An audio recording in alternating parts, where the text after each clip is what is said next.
Bismillahirrahmanirrahim. Assalamualaikum warahmatullahi wabarakatuh. Alhamdulillah wa syukrulillah, la haula wa la quwata illa billah. Assalatu wassalamu ala rasulillah Sayyidina Muhammadin ibni Abdillah wa ala alihi wa ashabihi wa mawalah wa ba'du. Puji dan syukur kita panjatkan kehadirat Allah Subhanahu wa taala. Terlebih lagi kajian kita ini berada di bulan yang mulia, yaitu bulan Ramadan. Mudah-mudahan pahala pengajian kita pada hari ini dilipatkan oleh Allah Subhanahu wa taala. Amin. Puji dan syukur kita senandungkan selalu kepada pujaan kita Nabi kita Muhammad sallallahu alaihi wasallam.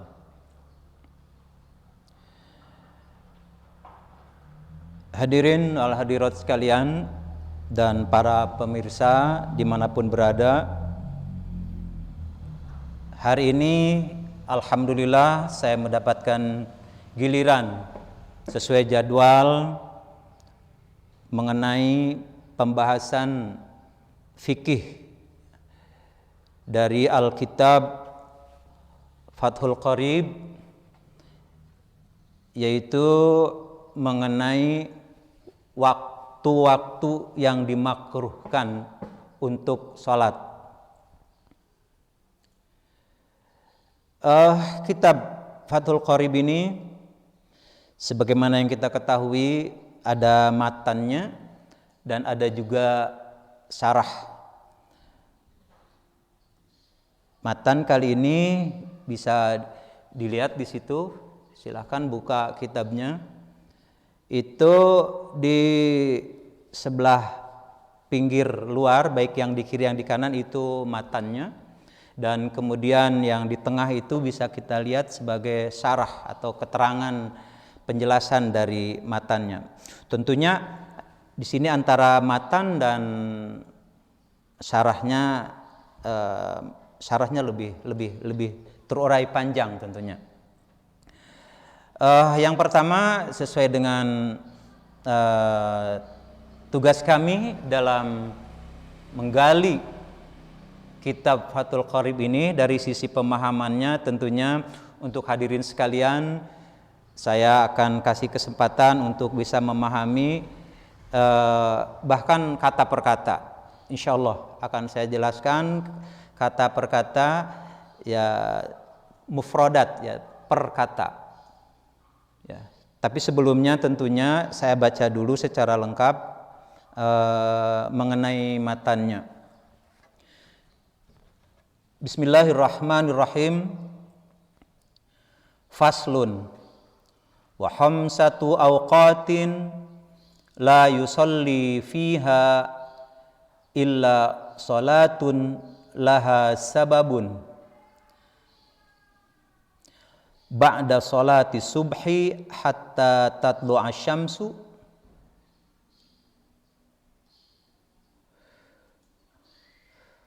wa inda tulu'iha hatta tatakamala wa tartafi'a qadra rumhin wa idza stawat hatta tazula wa ba'da salatil asri hatta taghruba syamsu wa indal ghurubi hatta yatakamala ghurubuha. Faslun, ini pasal. Wa khamsatu, dan ada 5 awqatun, waktu-waktu, la yusalli, yang tidak boleh sholat, fiha, dalam waktu-waktu tersebut, illa, kecuali sholatun, sholat, laha sababun, yang mempunyai sebab. Ba'da sholati subhi, yaitu setelah sholat subuh, hatta, sehingga, tatlu'a, terbit, asyamsu, matahari, wa inda tulu'iha, dan ketika terbitnya, hatta, sehingga, tatakamala, hingga sempurna, wa tartafi'a, hingga meninggi, qadra rumhin, sekira atau seukuran satu tombak, wa idastawat, dan apabila tepat atau seimbang, hatta tazula, sampai cenderung atau condong, wa ba'da sholatil asri, dan setelah sholat asar, hatta taghruba, sampai terbenam asyamsu, matahari, wa indal ghurubi, dan ketika tenggelam, hatta, sehingga, yatakamala, sempurna, ghurubiha, tenggelamnya. Tentunya karena ini matan, di samping ini merupakan ringkasan, tentunya perlu diuraikan dengan penjelasan yang disebut di kitab ini, yaitu syarah, syarah Fathul Qorib.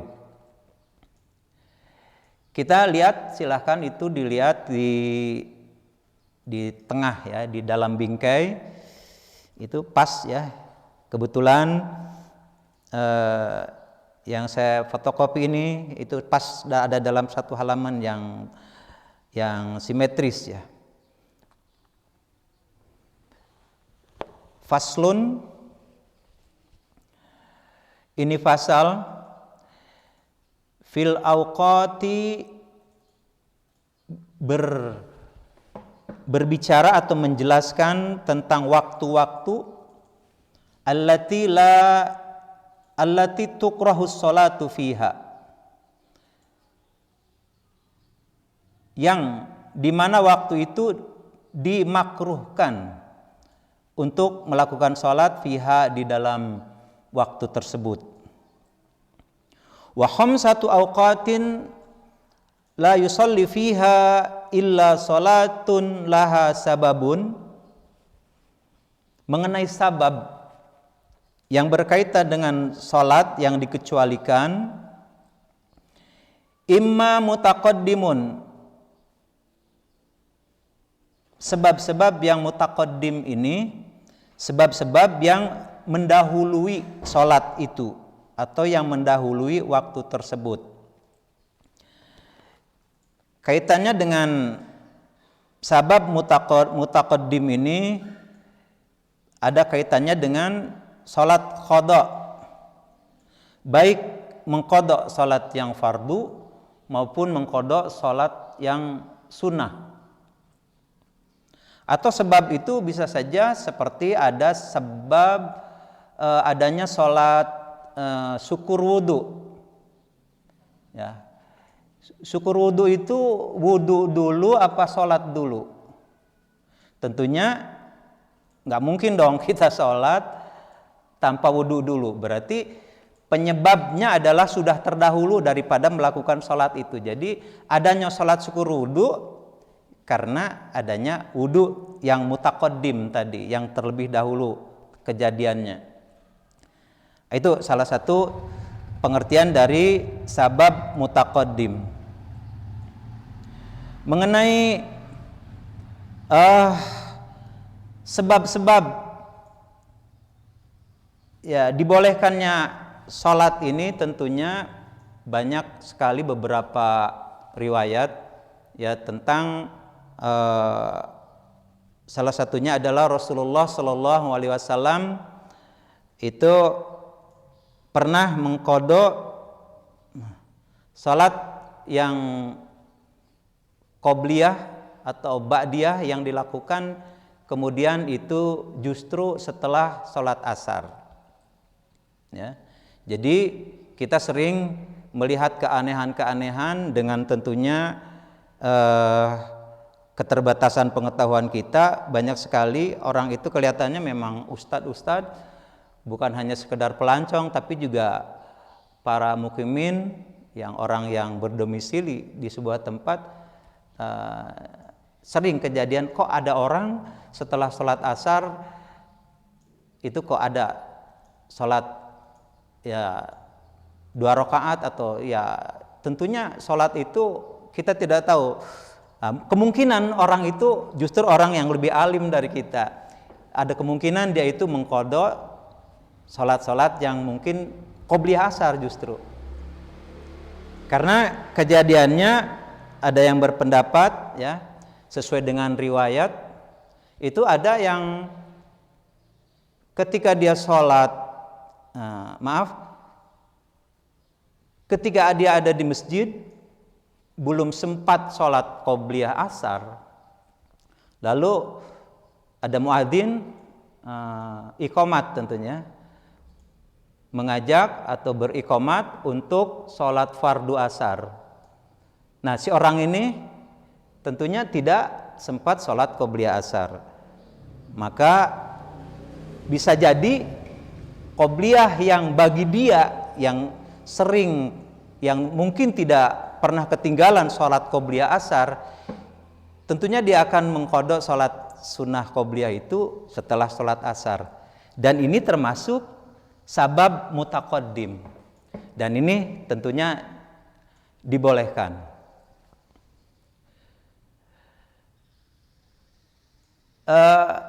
Dan ini semuanya termasuk mutaqaddim kalfaitah. Ya, jadi di sini ada terangkan seperti sholat-sholat yang terlewati, mungkin apa istilahnya kalau bahasa Indonesia itu terlampau ya, terlampau waktunya.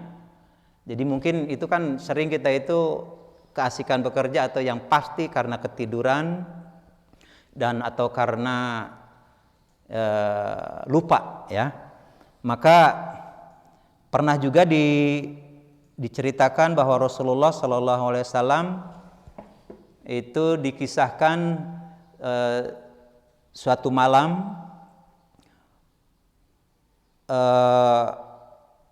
Rasulullah berkata kepada Bilal bahwa nanti subuh tolong kamu bangun ketika yang lain tidur. Bilal dengan semangatnya mengatakan, ya Rasulullah, insya Allah saya siap nanti. Mudah-mudahan Allah memberikan kesanggupan dan pada saatnya aku terbangun, dan tentunya aku akan membangunkan semua dari kita ini nanti pada saat sholat subuh tiba. Rupanya ya ini hikmah ya, mungkin Bilal itu terpulas ya, tertidur, tahu-tahu Rasulullah pun dikisahkan itu dia terbangun karena adanya terik matahari yang menyentuh ya ke tubuhnya. Jadi terbangun berarti itu bangun-bangun Rasulullah dan para sahabat itu tersadarkan sudah siang hari ya, sudah siang hari tentunya artinya sudah terbit matahari, dan semuanya bangun. Tentunya Bilal ditegur oleh Rasulullah SAW, kamu ini ya kalau kita mah bisa seperti apa ya, katanya siap, jangan berjanji kalau tidak sanggup ya. Makanya ya terjadilah yang terjadi. Mungkin semua ini tidak akan mungkin mengenai Rasulullah ya sampai terpulas untuk sampai kesiangan itu, kecuali semua ini ada hikmahnya untuk menentukan hukum tentunya di kemudian hari bagi kita semua. Maksudnya dari keterangan ini bahwa sholat setelah sholat subuh, bahkan itu sampai terbit matahari, mungkin itu jatuh pada waktu-waktu yang diharamkan untuk sholat. Setelah sadar, maka Rasulullah SAW kemudian langsung saja menyuruh Bilal adzan dan iqamat lalu sholat subuh. Artinya kaitannya dengan sabab yang berkaitan dengan mutaqaddim tadi, karena sebab sholatnya sudah terlewat, tentunya sholat subuh itu pada waktunya ya, sementara itu kemudian sholat di luar waktunya, maka itu disebut juga as-sabab mutaqaddim kal faitah, seperti sholat-sholat di sini faid itu sholat-sholat yang kelewat. Sebab yang berikutnya selain sabab mutaqaddim yaitu sabab muqarin kasolatil kusuf wal istisqa. Jadi kalau ini sebabnya karena ada kejadian, tentunya ada kejadian yang pada saat itu ya terjadi gerhana ya dan sholat istisqa. Maka melakukan sholat istisqa, tentunya kalau sholat istisqa biasanya seperti kita pernah lakukan itu di siang hari, dan siang hari itu kan termasuk waktu-waktu istawa ya, yang waktu dimana matahari tepat di atas langit, di atas ubun-ubun kita. Yaitu kalau saja pada saat itu kita mengadakan sholat istisqa dan sholat gerhana matahari, maka termasuk waktu atau sholat yang dibolehkan. Fal ula, dan adapun yang pertama minal khamsati, dari yang 5 itu adalah as-salat allati la sababalaha idza fa'alta. Adapun salat, adapun yang pertama dari yang 5 yang dimakruhkan itu adalah yang tidak ada sebab. Itu yang pertama ba'da sholatis subhi. Ba'da sholatis subhi yaitu setelah sholat subuh. Jadi sekali lagi, setelah sholat subuh itu berarti tidak ada sholat apapun berdasarkan keterangan ini. Sampai kapan itu batas tidak bolehnya? Watas tamirul karohatu, dan terus menerus, artinya berjalan waktu makruhnya itu hatta tatlu asyamsu, sampai terbit matahari. Wasani, dan yang kedua as-salatu, wasani as-salatu inda tulu'iha, ketika terbitnya. Faida tola'at, di sini ditambah dalam sarahnya faida tola'at. Jadi kapan mulai haramnya salat? Ketika pengertian ketika terbit matahari. Kalau kita bapak-bapak, ibu-ibu sekalian, kalau kita ada di di padang datar, atau kita kebetulan di tepi pantai di pagi hari, mungkin di kita ada beberapa pulau yang pantainya kebetulan di sebelah timur, sehingga dari ufuk timur itu bisa kita lihat kalau orang bilang kalau tenggelam itu sunset, berarti kalau yang terbit itu sunrise ya, sunrise.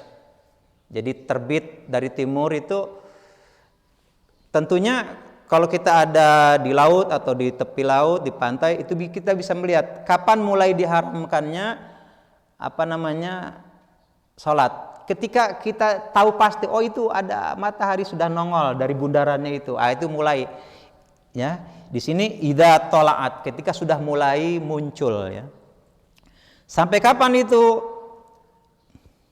Hatta tatakamala, sampai sempurna terbitnya. Mungkin sudah terangkat semua itu lingkarannya dari permukaan yang garis ya, kan Bapak-bapak, kita kan yakin semua ya bahwa bumi ini yang kita pijak ini bulat, tapi kita berbicara ini kan sebatas pandang. Kalau di laut itu kan seolah-olah ada garis yang membatasi antara permukaan bumi dan matahari. Permukaan bumi dan langit itu ya ke atas. tentunya di situ udah bisa kelihatan baik waktu tenggelamnya maupun waktu terbitnya.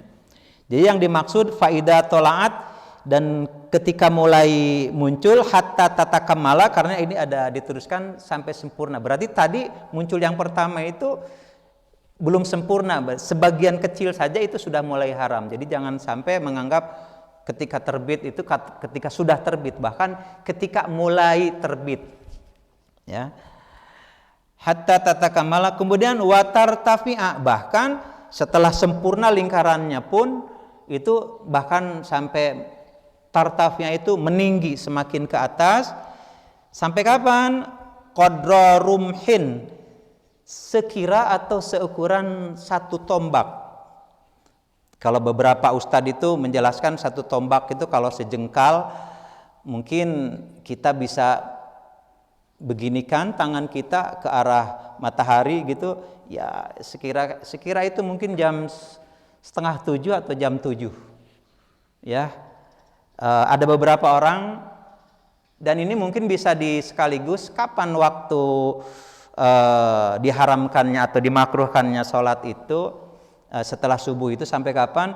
Mungkin itu sampai dibolehkannya waktu sholat duha. Dan ada yang berpendapat sholat duha itu kalau berdasarkan jamnya, sholat duha itu bisa dilakukan jam 6:15 atau jam 6:20. Diperkirakan mungkin ya kalau kita untuk ihtiyat mungkin 6:30 itu sudah boleh sholat duha, karena itu mungkin qadra rumhin kalau dibandingkan dengan jam yang tadi ya jam 6:30 lah sampai jam 7 itu berarti itu masih di wilayah kemungkinan haram. Maka sholat duha kalau bagi yang ketakutan masuk wilayah tahrim atau takrih itu mungkin lebih aman. Kalau jam 7 saya kira sudah aman. Jadi pemahaman qadra rumhin itu kalau dilihat setombak, ya setombak itu nggak tahu kan, kita beda tombak di sini dengan tombak di sana kan tentunya. Tapi di sini dijelaskan fi ra'yil ain, menurut perkiraan pandangan mata. Ya, dijelaskan di sini. Watsalitsu as-salatu idastawat. Yang kedua, salat yang dimakruhkan idastawat, ketika istawa. Istawa itu kalau secara bahasa sawa, dari kata-kata sawa itu sama atau seimbang. Tentunya kalau berbicara pas matahari tepat di atas kepala itu juga tidak mungkin, karena ada juga istilah hatul istiwa, itu sebenarnya hatul istawa artinya. Jadi garis yang melintang dari timur ke barat yang memisahkan wilayah selatan dan utara bumi, itu namanya disebut hatul istawa, hatul istiwa. Itu juga bahasa Arab. Jadi pengertian istawa itu kalau di sini garis hatul istiwa itu sebenarnya garis yang membagi sama rata antara selatan dan utara bumi. Sementara istawa dalam pengertian kita harus tepat di ubun-ubun. Terkadang matahari yang melintas di Indonesia itu kadang-kadang ada semakin ke utara, ada semakin ke selatan. Makanya pemahaman istawa itu tidak bisa dipahami dengan tepat di ubun-ubun.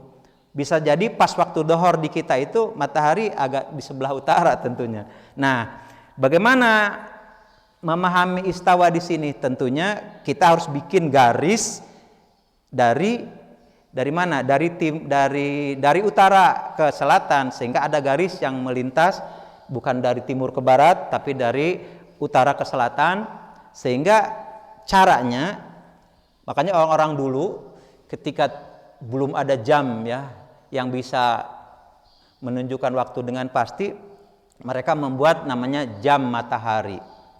Ya, jam matahari itu dengan cara membuat bidang datar, ya semacam meja ini mereka itu bikin beberapa garis yang sering dijadikan patokan, tapi si tongkat yang untuk mengukur waktu istawa dan zawal ini itu berdasarkan tongkat yang didirikan tegak dan lurus.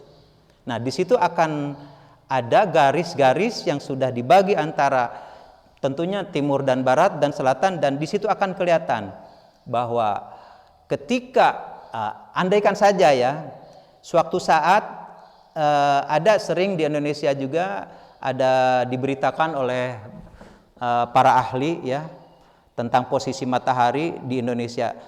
Dalam setahun sekali itu ada posisi matahari itu pas tepat di kepala kita.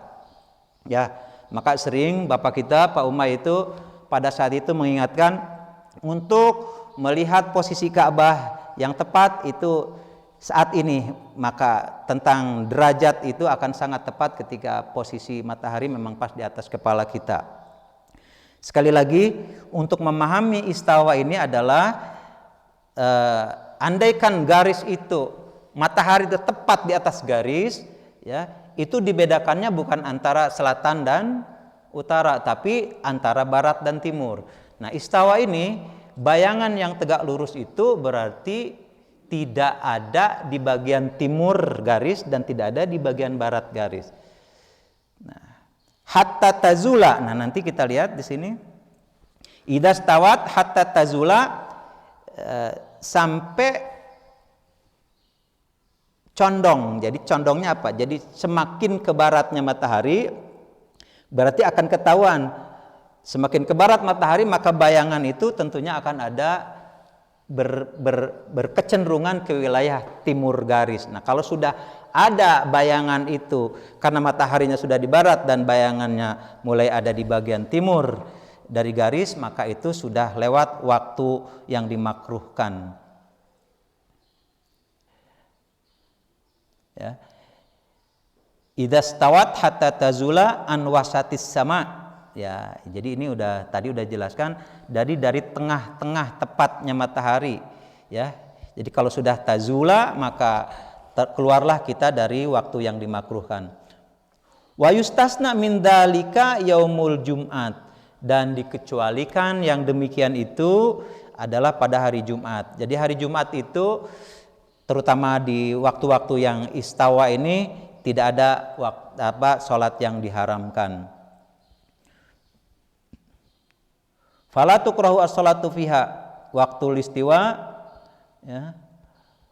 Wa kadza haramu makata al-masjida wa ghairuha fala tukrahu as-salatu fihi, ya. Dan tidak ada dimakruhkan salat di dalamnya fi hadhil awqat pada waktu-waktu pada ini waktu kulliha semua salat. Sawaun sholatus sunnah tawaf, adapun sholat sunnah tawaf dan sholat sunnah yang lainnya. Jadi ada kekecualian ya mengenai tempat, ya mengenai tempatnya, maka untuk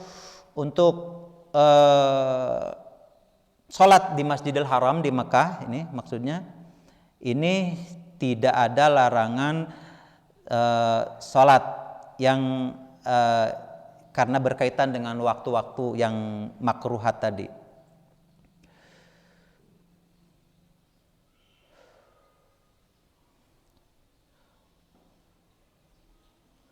Warabi, dan yang keempat, waktu yang dimakruhkan yang keempat adalah ba'da sholatil asri, setelah sholat asar, hatta taghrubas syamsu, sampai tenggelam matahari, ya, sampai tenggelam matahari. Jadi waktu setelah sholat asar sampai tenggelam matahari. Tapi ingat, ini yang diharamkan bagi yang sudah sholat asar tentunya, ya. Masa ini jangan jadi ukuran sholatnya orang lain, terutama sholat berjamaah. Jangan sholat, ini kan orang lain sudah melaksanakan sholat asar, kita nggak boleh sholat asar nyusul nih, karena ini waktu yang diharamkan setelah sholat asar. Jadi waktu yang diharamkan sholat setelah sholat asar itu bagi yang sudah melaksanakan sholat asar. Tapi kalau yang belum melaksanakan sholat asar karena kelalaian atau karena ketiduran, padahal ada waktunya dan waktu itu mungkin hampir-hampir menjelang waktu diharamkan, ya ini masuk kepada ya salat yang tadi itu sababun mutaqaddimun, termasuk sababun mutaqaddimun kal faitah, seperti salat-salat yang kelewatan. Jadi kan salat itu yang dianjurkannya kan memang pada waktunya ya, as-salatu ala waktiha. Jadi masuk waktu adzan, lalu qobliyah, lalu qomat, itu waktu yang awal waktu tentunya. Tapi bagi orang-orang yang tidak berjamaah atau ada kesibukan, tentunya dia tidak sholat pada waktunya. Dan itu jangan dikatakan sholat setelah sholat asar. Jadi yang diharamkan atau yang dimakruhkan sholat setelah sholat asar itu tentunya sholat yang bagi yang sudah sholat asar, sholat wajib tadi.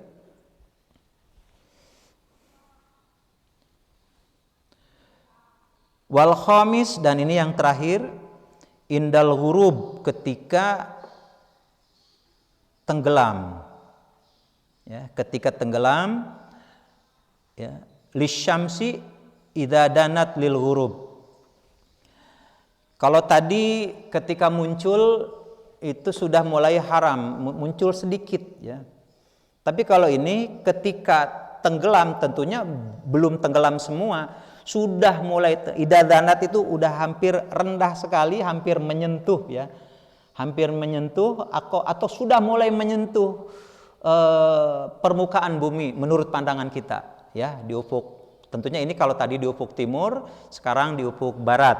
Ya, di ufuk barat kita bisa melihat pada saat matahari tenggelam, itu yang dimaksud dengan indal ghurub itu ketika mulai, bukan ketika selesai. Dan ya, kalau tadi muncul ketika mulai muncul sedikit, sekarang tenggelam ketika mulai tenggelam sedikit ya dari lingkaran matahari itu. Jadi indal ghurub. Idza danat lil ghurub artinya ketika hampir-hampir begitu rendahnya dan hampir mau tenggelam. Nah, itu sudah dimakruhkan untuk melakukan sholat. Hatta yatakamala, sampai sempurna. Kalau tadi sempurna terbitnya, kalau sekarang sempurna tenggelamnya. Dan saya kira itu termasuk datangnya waktu maghrib yang sebenarnya. Itu saja yang bisa saya sampaikan. Tentunya karena kaitannya dengan keterbatasan saya sebagai manusia, tentunya dalam hal ini masih kita jujur saja untuk membaca semacam kitab ini. Saya berbahagia sekali. Sepertinya kita sudah mulai gampang, sudah mulai ringan untuk menyelesaikan permasalahan-permasalahan peribadatan kita, kaitannya dengan simpang siurnya beberapa pendapat orang dan carut marutnya pelaksanaan ibadah kita. Maaf saja, kita semuanya sudah pada tahu kaitannya dengan salat-salat kita, salat fardu baik salat sunnah, begitu banyak, terutama salat tarawih di bulan Ramadan ini luar biasa. Kita bisa menyelesaikannya semua itu justru tidak perlu dengan buku-buku yang bertebal-tebal di lemari. Dengan buku yang setipis ini harusnya mereka tunduk dan patuh kepada aturan syariat ya, terutama kaitannya dengan fiqhul Islam, dengan pemahaman-pemahaman tentang syariat Islam ini. Sekali lagi terima kasih atas perhatiannya. Mohon maaf atas kekurangan dan kelebihannya, karena ini masih berlanjut ya di season berikutnya. Silahkan, ada hal-hal yang dianggap keliru, ada hal-hal yang mungkin dianggap beda dalam pemahaman, silahkan, sangat terbuka. Pengajian kita ini tentunya pengajian yang terbuka. Kalau bisa jawab pada hari ini ya saya bisa jawab. Tentunya kalau tidak bisa pada hari ini, insya Allah kita akan semakin rajin bertanya. Fas'alu ahla dzikri in kuntum la ta'lamun. Tentunya kita bertanya di zaman ini sudah bisa ke kitab-kitab yang ada di rak-rak sana, dan juga kepada tentunya teman-teman kita atau ustadz-ustadz yang ada di sekitar kita. Insya Allah saya juga masih belajar. Semuanya kita fanatik belajar ya. Mudah-mudahan apa yang saya sampaikan sekali lagi ada manfaatnya, amin. Sekian, terima kasih. Billahi taufiq wal hidayah. Wassalamualaikum warahmatullahi wabarakatuh.